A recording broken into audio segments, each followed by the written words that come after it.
3 hours northeast of Oklahoma City lies a small town of Veneta. This town, with only 5,000 residents, may soon be home to a $2 billion theme park resort destination. Built just off the iconic Route 66, the upcoming American Heartland theme park looks to be a resurrection of the old Disney's America plans, just without the Disney. So what is this park? And what are the chances it will actually get built? Located in northeast Oklahoma, the entire American Heartland project is a 1,000-acre development set to cost the aforementioned $2 billion and will create over 4,000 jobs, with the project set to open in phases. The first phase will be America's largest campground, containing 750 RV spaces and 300 cabins, set to open in the spring of 2025, with the 125-acre theme park set to come online in the fall of 2026.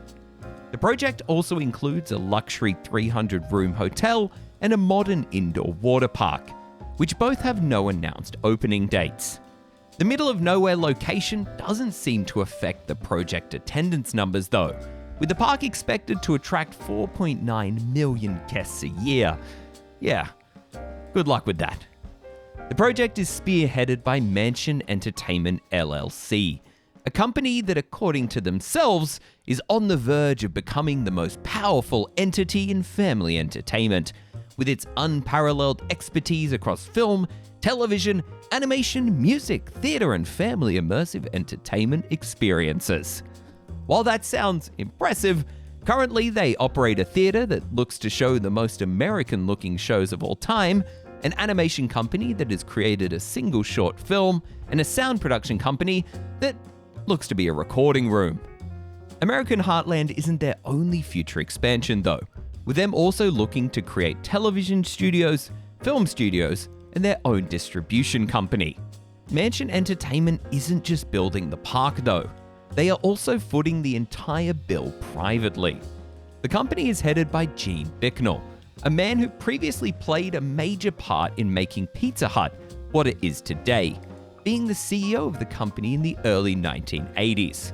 Led by executive producer Steve Hedrick, the park itself is being designed by a crack team of theme park designers and operators, with hundreds of years' experience between them working for Imagineering, Universal Creative, and more. So what will be inside the self-proclaimed heart and soul of family entertainment?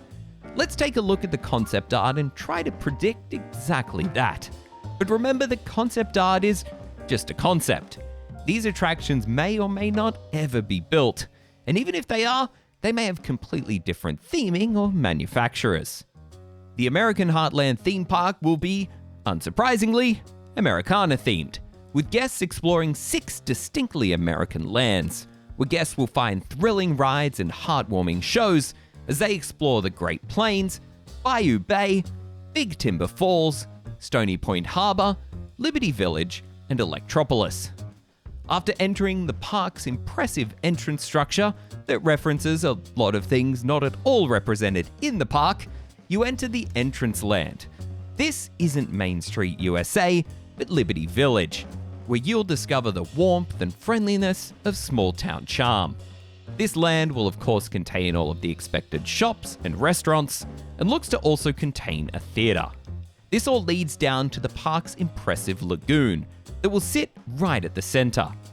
This land also looks to be home to one of the stations for some form of driving attraction that seems to mix Autopia with a Grand Circle Railroad. This gives you the opportunity to drive small, self-guided vehicles around a track that encircles the entire park, stopping at multiple lands. Around from Liberty Village will be the Great Plains, where big land and big skies invite the spirit to soar. Guests can enjoy heartfelt fun and high-flying thrills. This land looks to contain a wooden roller coaster, a small family coaster, some flat rides, a flying theater with the super catchy name of Ruby Red's Barnstormers and Aerobatics Training, and in some pieces of concept art, this land also appears to have some form of Charlotte's Web attraction inside a giant red barn. Entertainment seems to be a core part of each land, and within this one will be the first American Stories Theatre. Next, Bayou Bay will invite you to step into the swamps of New Orleans, where you can find mystery, magic, and some of the cutest critters on this side of the Mississippi. Here you can find plenty of places to get lively libations and spooky spirits, and also climb aboard a swamp boat tour that is definitely a swamp cruise, which is of course nothing at all like a jungle cruise. This land also looks to contain a large stunt show that doesn't at all look like someone just copied Waterworld's homework.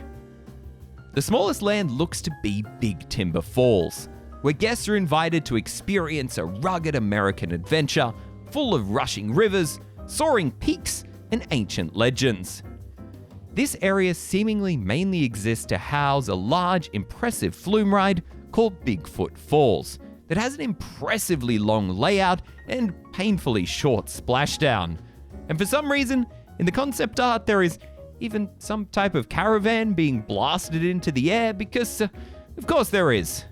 But moving from the smallest to the largest, in Stony Point Harbor you can explore a coastal town where salty sailors tell tall tales of wild sea adventures.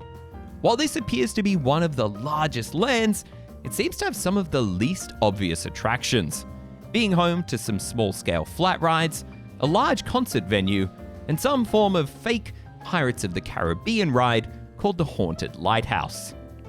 Stony Point Harbor is also where the previously mentioned 300-room hotel connects to the park. The final land will be Electropolis, this park's answer to Tomorrowland, but set in the days of Tesla, Edison, and World's Fairs. This seems to be the most thrill-focused area of the park, containing both a large S&S shock tower wrapped around a giant Tesla coil and the park's largest roller coaster called Terminal Velocity, which looks to be an Intamin multi-launch featuring a spike and a switch track. Overall, there aren't a ton of specific rides decipherable from the concept art. This is a giant park to only have a handful of rides. But we have to talk about the elephant in the room, the incredibly high doubts that this park will ever see the light of day.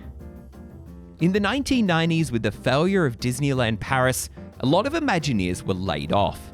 And in the following years, a ton of exciting, brand new theme park projects were announced that never saw the light of day. With Disney laying off a large amount of Imagineers with the pandemic and the now cancelled Lake Nona move, we could be seeing a repeat of this situation in the next few years. This park looks pretty good on paper, but doesn't make a ton of sense logically or financially. Why build a theme park literally in the middle of nowhere?